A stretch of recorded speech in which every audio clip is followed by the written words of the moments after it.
So what would you say helped you move from believing God could meet your needs to expecting him to release the overflow? Like um not just meeting your basic needs, but producing or giving you that overflow that he says that he can release in your life. When he showed me that I needed peace without understanding, Mhm. needing peace without understanding, um, that's when I realized, like, okay, when I just take the control factor out of it, I just go through each day expecting Mhm. him to show up, Yeah. expecting greatness, and he does it. I don't expect.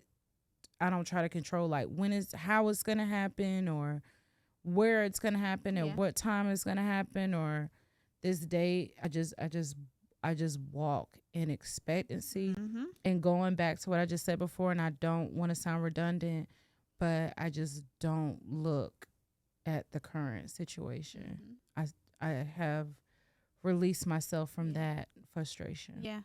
Yeah, you really have to think on things above as scripture too, y'all.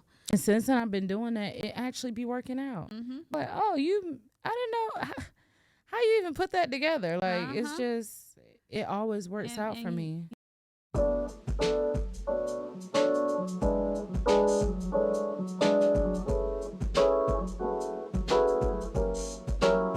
hey guys, welcome back to the Healed Woman podcast. I am your host, Jaquana Alston, and I have a very special guest here with me. Today, we're going to be digging into the spirit of lack and poverty and how to overcome that through knowledge of money and funds and how to manage those and how to steward them well. So, without further ado, I am going to introduce to you guys a special guest. She is a mother of four, woman of faith, and a believer that God's abundance breaks every chain of lack. Yes. Okay, so I'll go ahead and turn it over to you, Vincinta Yes. Bentu. Yes. I got it. So I'll let you kind of speak on yourself Okay. and introduce yourself just a little bit more if you have anything else to share, and then we'll dig right in. Okay. What's up, y'all? I am Vincinta Bentu, like Jaquana said. I am a wife, mom of four, but mom of four, and all my kids are under 9. So that's that. Look, we know how that goes. That's that. And if you would have asked me that I would be in finance for my career and that's my purpose and things of that nature, I would have never guessed that because I didn't grow up like that. So I'm a money coach as well, a licensed money coach, alongside partnering with my husband. His name is Tim Bentu, and we run our company called Epic Legacy. And we'll dig into that too. But before we dig in, y'all, I do want to define the word or the spirit of lack and what that means. In the biblical context, lack often refers to a deficiency or absence of something necessary or desire, whether it be material, spiritual, or emotional. Now, in the Old Testament, a lot of the times when they referred to lack, it was for resources, food, and things that they lacked. For instance, the Israelites in the wilderness, the manna that God provided, and things like that, not having what they used to have from the land that they came from, the lack of resources there. And so I did want to read one scripture, and it says Proverbs 10:4. Idle hands make one poor, but diligent hands bring wealth. So it's important that we're stewarding our time well in order for us to generate whatever wealth or whatever God has for us. How would you say that you can relate to that scripture in particular as far as being idle? Were there times where you had to overcome maybe being in places of idleness and getting yourself out of that? Oh, God. I like that you said that when it comes to being idle. I think about the time when we were pregnant with our second kid, and I had already been in entrepreneurship, a whole totally different field, but I had been in entrepreneurship for 6 years. So, like, all through college, and now I'm about to have my second kid, and I hadn't made over $400. And I was like, dang, I still can't leave my job. But I got frustrated so much to the point where I just stopped my journey. I stopped believing, and I just kind of became idle. And then the more I did that, the more and more my job started to reveal itself. The more and more it started to, I guess, rear its ugly head, but I just kept being idle, still trusting in that more than the vision that God gave me. And that didn't go very well. So there are times where the enemy will try to confuse you mentally or allow you to get comfortable in your situation to where you're not fully walking in your calling, or God may give you this vision, but I know a lot of people have a tough time with managing. Oh, I need to make this money. I need to work this overtime. I need to do this, do that. But you're not being able to have enough time to pour into your purpose and your vision. And I feel like you end up being in a situation that you really highly dislike, but you just accept it. I can relate. Which is crazy. It's crazy that we do that. But So I've been working since I was 15. I've always had a job. There's not been a time that I haven't had knowing where my money comes from. And so I have tried entrepreneurship a couple times, and I know that God is calling me out of my 9 to 5. However, it's just that stability and being comfortable and knowing that, hey, I'm getting this amount of money at this time on this day, on bi-weekly, whatever, has really, like I said, the comfortability has gotten me a little like, okay, well, I need to make sure that I'm getting my salary. yes. So taking those leaps of faith of trusting yourself. And that's one thing that I want to talk about too, is how did you get to a point to where you trusted yourself in order to walk into this entrepreneurship, or walking into the saying yes to the vision that God gave you? I feel like God set me up to get to that point, and never in a bad way, but there's so many layers to that. The beginning of this year is when my faith journey just started jumping out to me, like making itself, like God's making himself more known to me. I would say like starting around February. Okay. And my husband and I, we had already been talking about like, okay, this is the date I'm going to leave corporate. This is the day I'm going to leave. And we didn't have a backup plan. Yeah. We didn't have a backup plan. We just knew that the job had nothing to do with our calling. And honestly, too, even with the job, the income was still not enough. I was a leasing agent. I made about $45,000 a year, which it's not enough for a family of 6 who have student loan debts. We have a mortgage. We still have things that we need to pay off. And we still do have a business that we put a lot back into our business. So long story short, to how that looks in entrepreneurship, it literally catapulted my relationship with God, because I had no choice but to depend on him and I had to realize that check that came every 2 weeks, that's not my God. And I'm not telling y'all to quit y'all 9 to 5. Right. Be obedient. Yes, be obedient. Make sure that is in line with what he's saying. That's not what I'm saying. What I'm saying is, if he can provide me a check every 2 weeks, I can still make money without this entity that I view as security. Security is really in him. And so now I am learning that 1,000%, because in entrepreneurship, there can be days that you don't bring in income. You could still be getting new clients, talking to new people, setting up closes, but then the closes move a little bit and things of that nature. And you don't make a dime, but somehow everything gets paid. Somehow that one day where you've been like, I don't talk to 25 people, new people this week. Right. God, something got to shake. Yes. Or you're like, when is it going to shake? And then that 26th client, $5,000, boom, $1,000 in a day. And I've seen it happen over and over, so much to the point that it's kind of like, oh crap, I could have been doing this, but I wanted to settle for this $45K job. Right. And so I feel like it's catapulted me into realizing that he is my source. I don't have anything without him. So that's where I am. That is a lot of people's journeys too, right? Because God really wants us. He's our provider. He's the ultimate provider. He provides the people that we think are providing us. Yes, yes. So just like he wants us to get to the place of where we're completely surrendered to him and depending on him for everything. Yes. So we do get to a point where we depend on this entity or this company to pay us on a certain occurrence, right? Yes. So our weekly. But he wants us to have that childlike faith, just like you just said. Yeah. I talked to like 30 people this week, but that 31st, he gonna make sure that it gets to me when I need it. It's gonna pay off. So I love that. And I hope that encourages you guys out there to walk in obedience. If God is telling you or leading you in a certain direction, to totally put your trust in him. Yes. Use your discernment. Yes. To know where God is taking you, because you don't want to get dependent on the worldly things, the companies, the people, or what have you. So that's good. I love that point. Because if it all goes away, what do you have? Right. Be hurt. You don't know. You're left with just him anyway. Facts. He's gonna make you come to that point. Exactly. So my next question is, how did you personally identify that lack and poverty were not just physical challenges, but spiritual battles?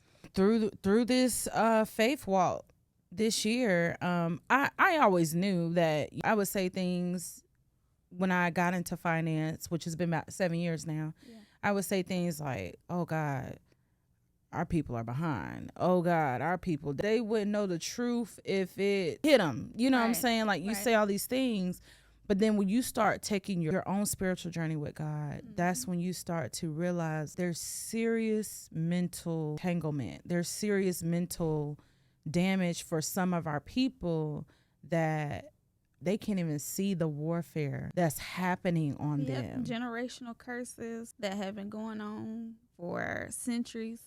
And that's why I say too, our history has a lot to do with, where we started off as and having to work extra hard to get we ain't even got to the point where we're getting exactly what we deserve, honestly. But we have worked so hard to get to the point where we are actually being valued or getting paid for what we do, because at one point we were not. Okay, it was all free, right? Free labor. Yes. And I wanted to bring out too how poverty is not just a condition. It is also like a stronghold and a mindset, which is what we were going into. So if we think of ourselves as what we see here down on earth, instead of focusing on the identity that Christ has given us as a life of abundance, as a royal priesthood, then we can kind of get our, off track and in our identity. And that's where that spirit of poverty and lack comes in, because we're so focused on maybe where we came from, or that it may not be attainable for us because of where our background or where we come from. Right. So what is your encouragement maybe for somebody that may have experienced lack and poverty in their childhood or growing up? That's all they know, to push them out to take the first step into creating something new for their bloodline. First, I want to say that if you would have been trying to have this conversation, or I would have been hearing this before I started my own journey, it would have all sounded like, okay, girl, like, where the money at, though? Right. Where is the money at? Because I realized that for me, growing up, I grew up in Wake Forest, North Carolina. It's right outside of Raleigh. Yeah. And I moved to Raleigh, I think around like 5th grade. All I saw was poverty. Yeah. There was no abundance. There was no mental abundance.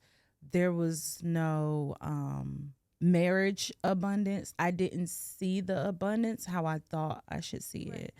I want to encourage the ladies that you got to take your own journey, because before I started my journey, I thought the abundance was material. I thought like, okay, we don't have money, we need money. In actuality, you need to create a relationship with God so he can give you the downloads or the revelations on how to get said money.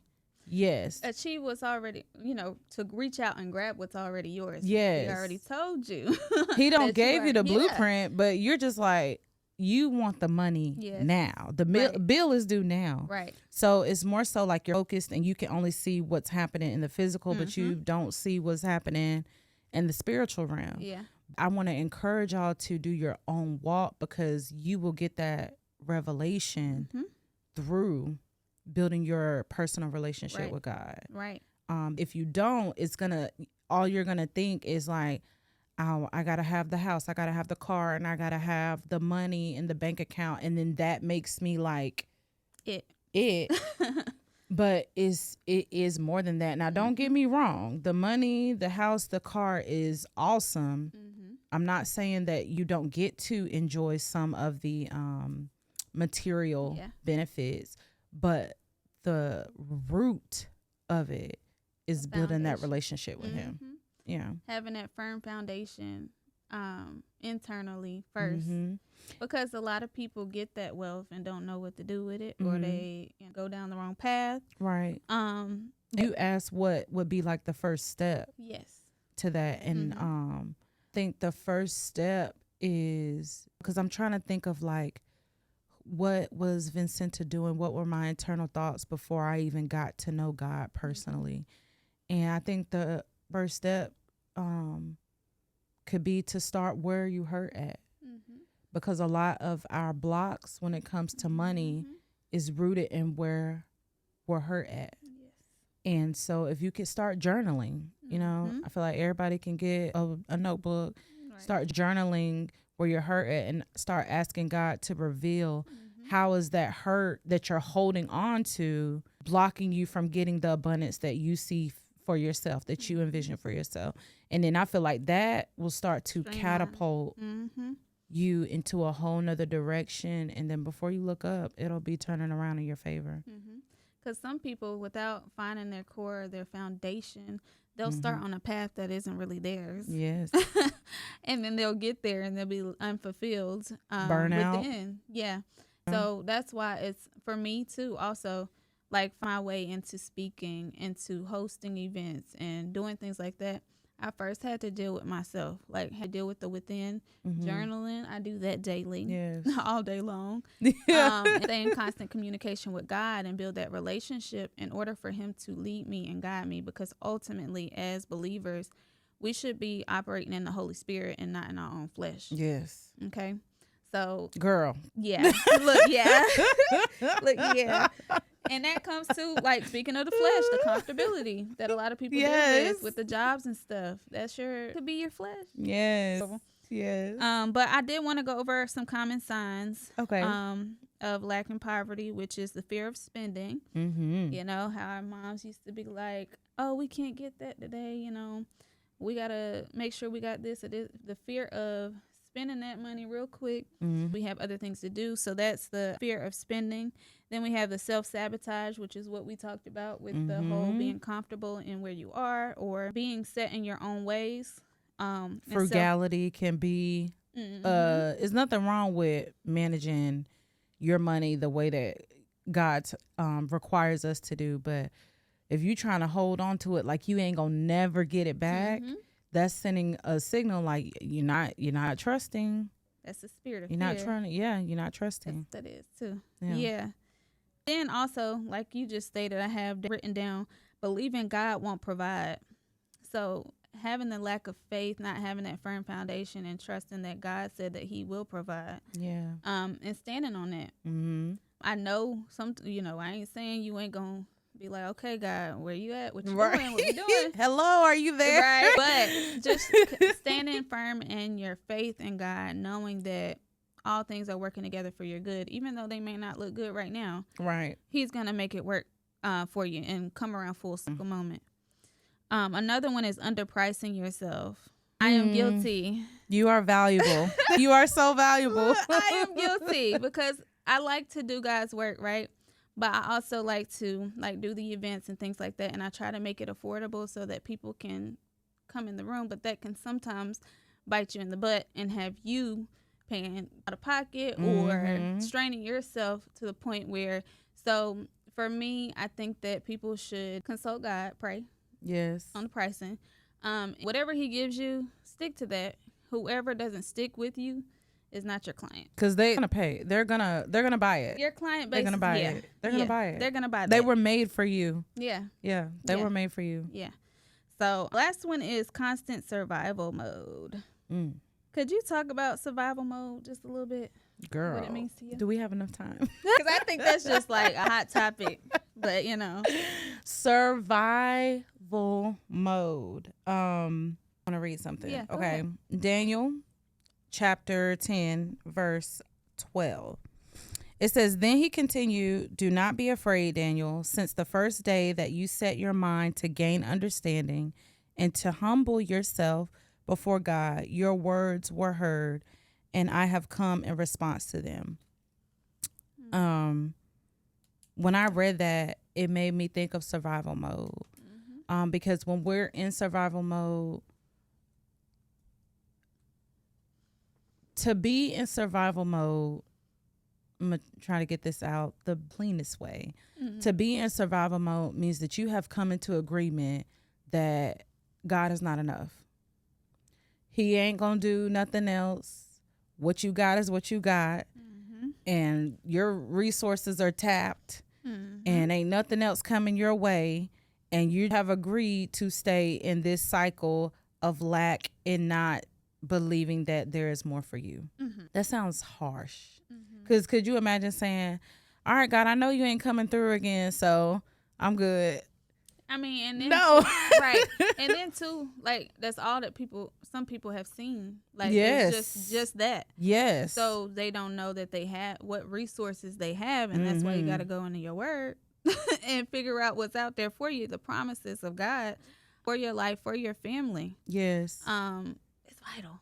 But yeah, and also too, when it comes to lack can be, you can take hold of it, like you said, because that's what you knew. You didn't know anything else. And when you're looking at people who are living, or that you perceive are living in abundance, because you don't really know what's happening in those people's lives behind doors, can look like, Dad, like, God, you missed me.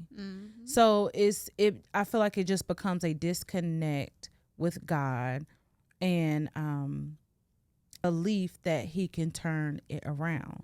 But for those who have not come to know Christ as of now, I want you to be encouraged and know that literally at this moment, the day, the time, the hour, the second that this airs, that you can come into agreement with God that lack is no longer your portion. At any time you can choose to do that.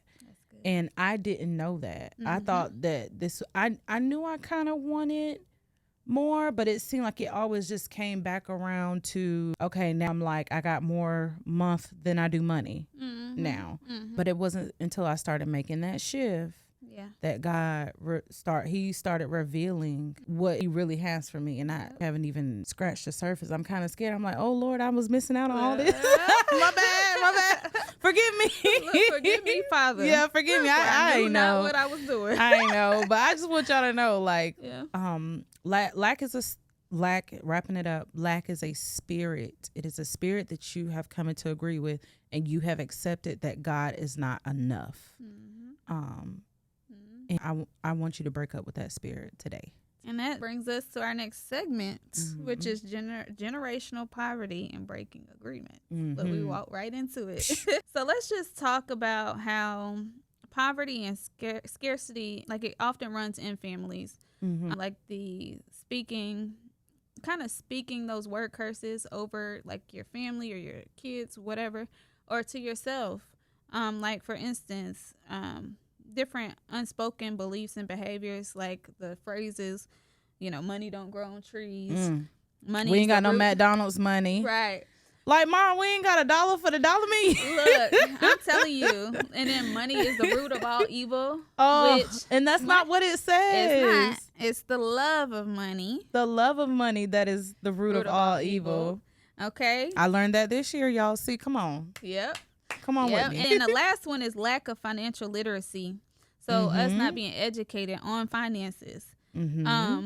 We are really not talking about how to manage our finances. A lot of us figure it out the hard way. Like, we spend. When we get a little bit of something, they, going to the seafood broil and getting crab legs and stuff like that, instead of investing. Yeah, buying cars, bundles. The bundles are important, y'all. We're not saying that. They're important. But we have to learn how to multiply our funds and not just spend that out. I think that's one thing we like to indulge when we finally get some money. Yes. Like, for instance, tax season. Everybody want to go shopping and do this and do that. That's great, but you need to take a percentage out and put it into a stock or an investment or something. That's gonna build. You know? We love compound interest. Okay. Yes. And so I did want to go into 5 dangers of making peace with barely enough. Y'all, write these down. Making peace with barely enough. Okay. First one is it normalizes a spirit of lack instead of God's abundance. Okay. Scriptures for that, I want to provide you guys with John 10:10 and Philippians 4:19. So if you go read that in your own time, but I'd like to add, when it comes to normalizing the spirit of lack, you begin to accept less than what God has promised when you do that. So we have to get out of the normalization of lack and know that abundance is out there for us. It's already ours. We have to just ask God for provision of how to get there from point A to point B. Connect with him, stay in constant communication with him in order to do that. And it don't have to be perfect. No. It don't have to be perfect. It ain't going to be perfect, and it ain't going to, sometimes it ain't always easy. No, it's not. But it's worth it in the end. My next point is it trains your mind to function in survival mode and not stewardship. And the scripture for that is Proverbs 29:18. And my note for this one is you lose long-term vision and operate only in crisis mode. So, like we said, stewarding your funds well when you get them, instead of thinking, oh, I got this $5,000 from my tax return. Let me hurry up and spend or get what I can while I got it. And not realizing or walking in a spirit of, okay, how can I steward these funds well? How can I invest? How can I do this? And then I go and do X, Y, and Z. Right. Absolutely. Yeah. Then the next point is it leads to agreement with generational poverty or limitation. Your scripture for that is Deuteronomy 28:11-13. So you can like unconsciously accept cycles instead of breaking them. So like you said, coming into agreement with things that you've probably seen, instead of breaking those, you're kind of normalizing that lack and taking a hold of that. I don't know about y'all, but I want things to end with me. Like I want to break those generational curses so that my kids don't have to deal with this stuff as best as I can. You know, whatever God's calling me to break off, I want to do that. Okay. And have a sense of urgency about it. Yeah, we really have to get. I'm spiritual. We're just gonna put that out there. And so we have to get a little more spiritually inclined in order for us to walk into our abundance. Hey guys, a lot of other things, but we're talking about abundance today. Point 4 is it limits your capacity to bless others, which is for that is Genesis 12:2. So operating from just enough keeps your focus inward and not outward. So if you keep that mindset of, oh, I only have enough for me and mine, could cap you, right? You're speaking that over yourself, first of all. Don't even realize words are everything. Right. And so you want to be operating out of a spirit of abundance and speaking these things over. I'm a lender, not a borrower. As he came back so that I can live life and live it more abundantly. Speaking those things over yourself, of just saying, you know, it's it for me. And accepting this is it, yeah. And last but not least, and I have a question for you. Okay. Quietly dulls your faith. So Ephesians 3:20, we all know that. Quietly dulls your faith. That's so good. Yes. You lower your expectations of what God can do and settle for what you can manage yourself. So when God does bless us, and that we should be consulting him with everything, honestly. But sometimes we can settle for what we believe we can handle, right? Yeah. We have to, again, walk in our identity of abundance and trust in God that he's going to give us the provision on how he wants us to steward his money, because none of this stuff down here is ours, by the way. We're just here to be good stewards of the things and resources and things that God provides for us. Do you have anything that you'd like to add maybe about I know you talked about agreements a little bit when it comes to what you've seen and things like that. Were there any like examples that you want to give for people that may be dealing with only seeing certain things and not having the access to see that there is more. Yeah. I know one, those 5 points. Girl, I hope y'all wrote those down, because that pretty much just wrapped everything up right there. In addition to that is just knowing that I perceive that a lot of times there are some of our people that want to do better. They want to come out of the lack. They know it's not for them. They just don't know what to go. And even if they may have a relationship with God, they just don't know, like, okay, where can I go and get the right financial education that will set me up for my future? I always say start with just researching, asking different questions. If I put this amount of money into the stock market, you ask ChatGPT, right? Let's say you want to start there. You don't know anything. You don't know who to reach out to. You don't know the money coaches yet. Here you go. You don't know the money coaches yet. Ask ChatGPT. If I put X amount of dollars into the stock market, what would it bring me in 20 years, right? Start asking yourself questions like, what is going to happen when I retire? Like, oh, snap, I don't want to work and do 30 years like my parents did or my grandparents did. They worked all their life, probably some of them up until 60s, 70s. I don't want to do that. So you want to start asking yourself these questions to start breaking up with your lack or your poverty lifestyle, which is just a lifestyle because that's just where your mind is. It's not, you could start putting yourself on the right track financially today. It doesn't take thousands of dollars. I think a lot of our people don't know that. They think it's above them because they need thousands of dollars. So then they stay in the scarcity and they just play small. But you really could start changing your life with lower amounts of money than you probably even believe. So that's what I would do. Start asking yourself questions like, what is my vision? What is my next 5 years? Where do I want to be financially my next 5 years? Okay. I want to have $50,000 saved up for a down payment. Okay. How can I get there? Right. Start asking yourself questions like that. What do I want my kids to have when it's time for them to go to college? What kind of car do I want to drive? Right. Who do I want to bless? Start asking yourself these questions, because when you start asking yourself these questions, it'll start putting you in that mode of taking action and seeking information and knowledge. Ask God for wisdom and understanding and discernment for the information you're coming across. Right. And then you can start putting yourself on the right path to leave that behind. Yeah. And 2, setting those goals, like, okay, if somebody says, oh, I want to save 50K, that might be a lot for some people. Right. So it's just like making sure that you have your larger goal, but then you break those into smaller savings. And then you break that down into smaller goals that may not be as intimidating as a 50K, to kind of help you stay motivated up here, and not too much worried about 50K. Maybe you can worry about $200 a month. Yeah. For you may be like, I just want to see $1,000 right in my account. Yeah. I just want to see $500 sitting there, and I can pay everything. I still got a little bit left over for my joy fund. I call it a joy fund because you need a joy fund. Right. Got a little bit left over for giving outside of your tithes. I got a little bit left over. I can just give. Yeah. I just want this $5. I just wanted to sit there. I wanted to see, what does that feel like? Right. For it to just be there. Yeah.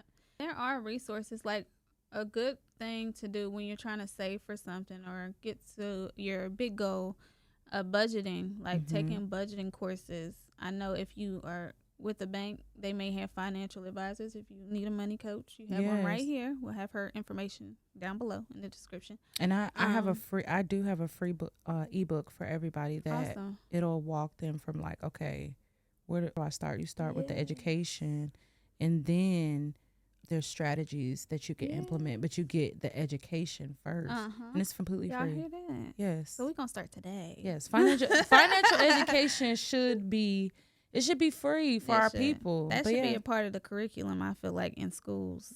Child, they ain't. Wink, wink. No, we No. would be too free. They Right. be like, we Uh-huh. can't teach these people about Right. finance. We got to teach them how to get jobs and work for their whole life interest. and still not have enough after they done work 30 years. Right. Yeah. Uh-huh. Look, and we don't want to crack the Modern day slavery. Right. Yes. Yeah. I mean, for real, it's mental now. Yes, it is. Slavery is mental now. It's no longer physical, but it's more up. It is. You know, in the thoughts, the mindsets, and things that we picked up and learned over generations. So that's good. I have one question for you. Okay. Have you ever had to renounce or break agreement with something spoken over your life that created a lack mindset or a poverty mindset? I would think it was the McDonald's money. Yeah. I know that sounds childish Yeah. and we all know it, but like it Quana, it made me want to have the luxury of eating fast food every day. Yeah. How many dangers is it with that? Right.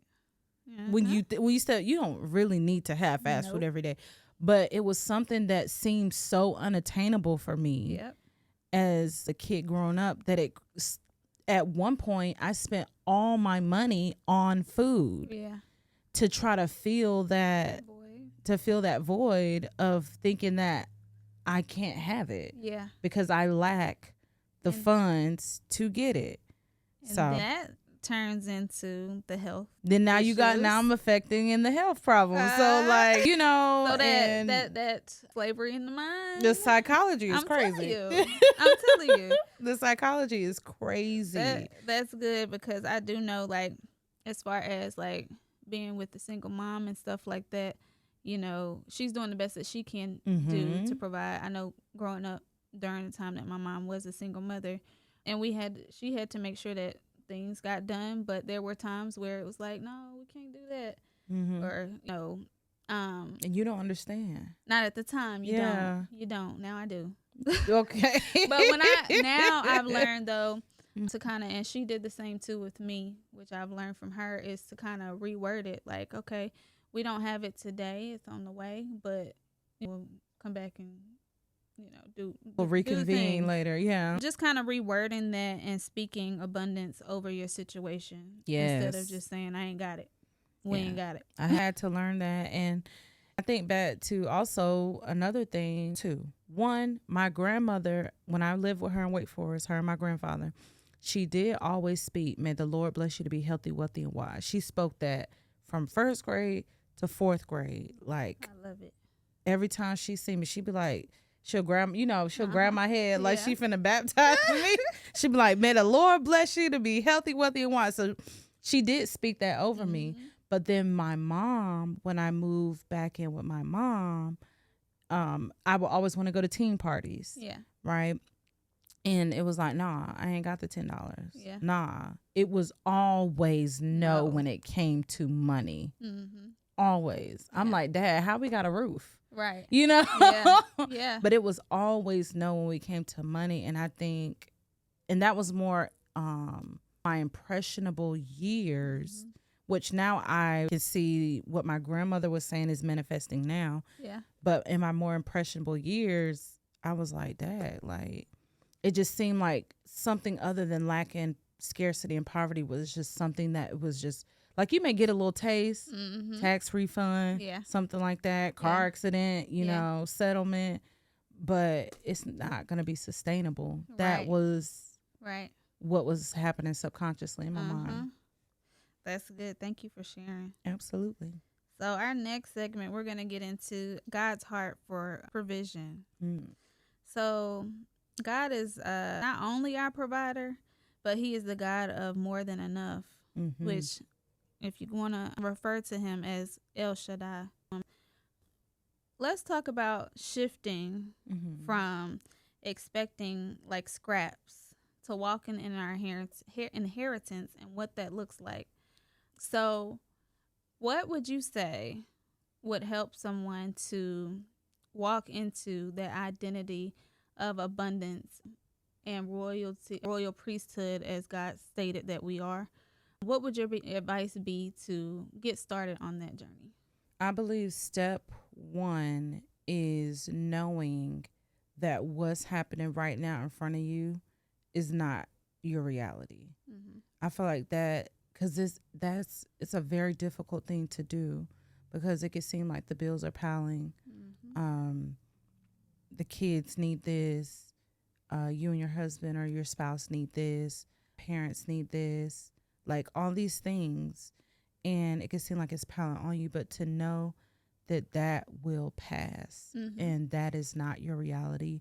And you can still have abundance even if you have to say no to something financially right now. It's just the way you say it. Kind of like you're saying, you and your mom are switching your language now. Yeah.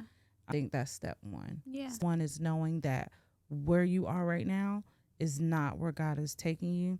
And that is not where he's not going to drop you off there and be like, all right, girl, no. Like, so knowing that things are already, God is already going before you, preparing, like spot for your abundance already. It's already on its way to you.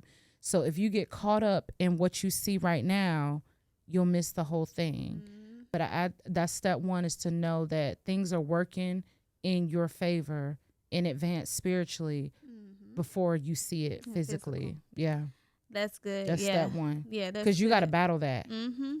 And I too think that maybe sometime when God gives people vision, they get a little scared or feel inadequate, or like, really, God, you think I can do that? They think they need A through Z. And he's like, no, just take a step. Yes. It's not in your own strength. No. You're going to have to, rely and lean on God for the strength to do the things. I mean, he has big plans. He's a big God. So you have to lean on him in order to put those plans into action. Yes. He will give you step by step. And sometimes he won't allow you to move forward until you complete the last step. Yep. So that's why I say you have to stay in constant communication, in communion with him, in order for him to lead and guide you on that path that he has set before you. You got to be willing to submit your control issues. Yeah. Surrender. That's what that is. You'll feel better. Yeah.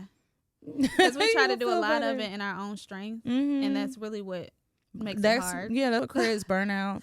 That's what creates disbelief. That's what creates like a cutout for this, or this is not for me. All of those are lies. It's lies. So what would you say helped you move from believing God could meet your needs to expecting him to release the overflow? Like not just meeting your basic needs, but producing or giving you that overflow that he says that he can release in your life. When he showed me that I needed peace without understanding. Needing peace without understanding, that's when I realized, like, okay, when I just take the control factor out of it, I just go through each day expecting him to show up, expecting greatness, and he does it. I don't try to control like how it's going to happen or where it's going to happen and what time it's going to happen or this date. I just walk in expectancy and going back to what I just said before, and I don't want to sound redundant, but I just don't look at the current situation. I have released myself from that frustration. Yeah, you really have to think on things above, as scripture too, y'all. And since then I've been doing that, it actually be working out.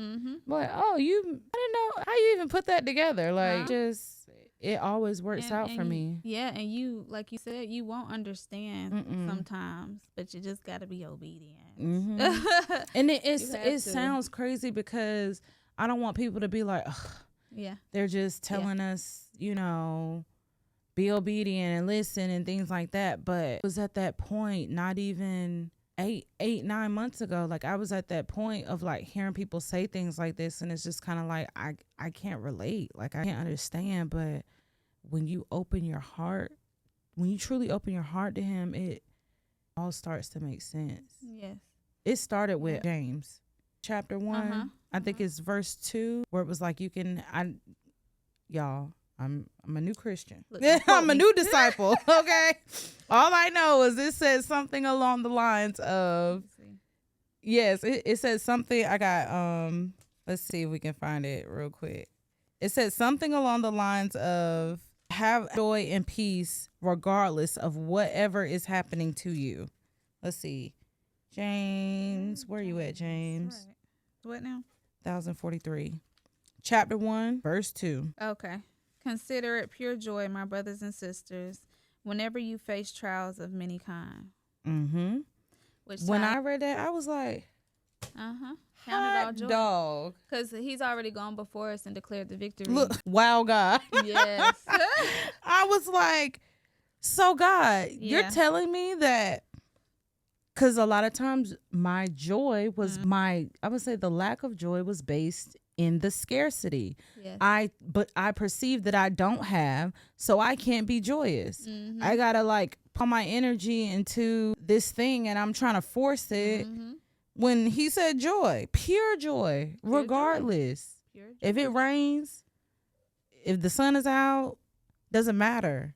Yep, because all things are working together for and us. I lack nothing. Jaquana, I thought I lacked for so long. Yeah. Thought I lacked for so long. And when I read that, I was like, whoa.